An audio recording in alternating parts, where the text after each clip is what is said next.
Hello there, fellow patriots. Let's unpack this whole Ukraine-US minerals deal, shall we? It's got everything. Shady backroom deals, grumpy Russians, and enough mineral rights to make a geologist blush.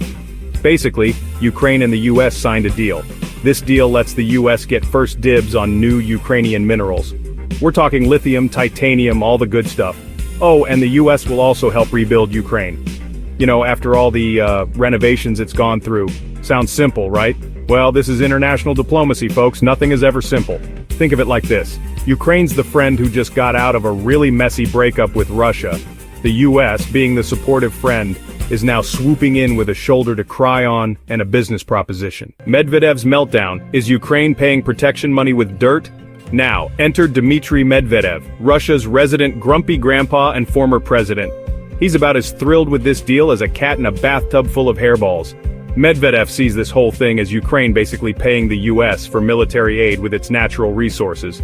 He's out there saying that Ukraine is selling off its national wealth to fuel a war it can't win. Now, whether you agree with him or not, you gotta admit, the man's got a point. This deal does make it look like Ukraine's future is tied to how much of its underground treasures it's willing to part with. And let's not forget the whole US military aid package that seems to conveniently coincide with this deal. It's like buying a timeshare. Sure, you're getting a great deal, but there's always a catch. Section 3, ceasefire karaoke, everyone singing a different tune. Meanwhile, amidst all this economic maneuvering, peace talks between Russia and Ukraine are about as productive as a hamster on a wheel. Everyone's talking about a ceasefire, but nobody can agree on the tune. Putin's over there proposing a 3-day ceasefire for Russia's World War II victory celebrations. Like a ceasefire sampler platter to whet everyone's appetite for peace. Ukraine, on the other hand, wants a full 30-day ceasefire, no strings attached. They're basically saying, look, if we're gonna stop fighting, let's actually stop fighting. It's like a really awkward karaoke session where everyone's chosen a different song and refuses to sing in harmony. Section 4. Stay informed, dear viewers, because this stuff writes itself. So, what's the takeaway from this whole geopolitical circus? Well, for starters, it's messier than a bag of ferrets at a picnic.